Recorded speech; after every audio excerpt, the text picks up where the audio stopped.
ठीक है, अब मेरे साथ रहे डॉक्टर आबिद साहब। सर ये फरमाइएगा कि टैक्स के हवाले से आपसे पहले भी बड़ी तफसील में बात हुई, आईएमएफ की शराइत में क्या ये शर्त भी है कि जो टैक्स नेट है उसको बढ़ाया जाए और जो इंडस्ट्रियलिस्ट है, बड़ा बिजनेसमैन है, बड़े मगरमच्छ हैं, वो टैक्स मज़ीद दें?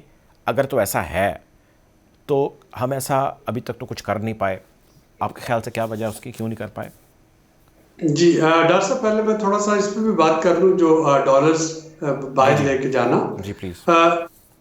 ये हमारे पास कई सालों से तीन हमने स्कैनर मंगवाए जापान से, जायका के साथ ताउन से, कि हम एयरपोर्ट्स पे वो स्कैनर नस्ब कर देंगे जो कि आपकी जो करेंसी है उसको डिटेक्ट कर सकते हैं। वो स्कैनर आज तक इंस्टॉल नहीं हो सके और वो कई सालों से कराची में पड़े हैं। अब ये क्यों इंस्टॉल नहीं हो सके, अगर आप इसको जानना चाहें तो जाहिर है कि उसके पीछे वही मगरमच्छ आपको नजर आएंगे जिनका आप जिक्र करेंगे। देखिए आईएमएफ जो है, आईएमएफ डायरेक्टली आपको ये नहीं कहती कि फलां पे टैक्स लगाओ, फलां पे टैक्स ना लगाओ। पाकिस्तान में किसी भी अच्छे रेस्टोरेंट पे खाना खा लें, इंक्लूडिंग 5 स्टार होटल्स, वो आपको जो बिल देंगे उस पे जीएसटी की अमाउंट कटी होगी, उस पे पीओएस लिखा होगा ₹1 रसीद का। वो आपको एफबीआर की वेरीफाइएबल इनवॉइस नहीं देंगे, क्योंकि वो एफबीआर को पैसे जमा ही नहीं करवा रहे, वो मुझसे और आपसे इकट्ठे कर रहे हैं। ना एफबीआर के पास कैपेसिटी है, ना शायद उसकी विल है कि वो उनसे पैसे ले सके।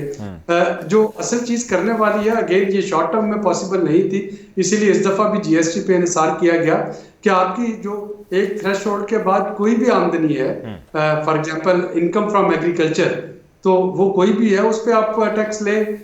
इनकम फ्रॉम रियल एस्टेट, वो कोई भी है उस पर आप टैक्स ले। आपके जो प्रॉपर्टी टैक्स हैं, आप कनालों के घर में रहते हैं, आप उसका प्रॉपर्टी टैक्स चेक करें, उस पर आप जरूर टैक्स लें। तो चूंकि पाकिस्तान में हम अपनी जो जियो पोलिटिकल पोजीशन थी, हमारी ज्योग्राफिकल लोकेशन, उसकी वजह से हमें डॉलर की कभी शॉर्टेज नहीं हुई।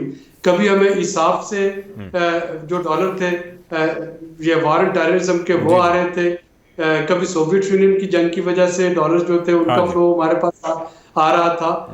अब ये बड़ी देर के बाद ऐसा हुआ कि हम इससे खित्ते में उस तरीके से अपनी लोकेशन जो है उसका हमें एडवांटेज नहीं हो रहा, और डॉलर की एक शॉर्टेज जो है वो आपको फील हो रही है। अब ये हम पे है कि हम इसको अपना जो मोमेंट है वो एक रेवोल्यूशनरी मोमेंट बनाएं कि इसमें हम एक जो अब टेक ऑफ करें इक्तिसादी तौर पे, या खुदा न खास्ता हम इस सारे क्राइसिस में मजीद सप्रेस हो जाएं।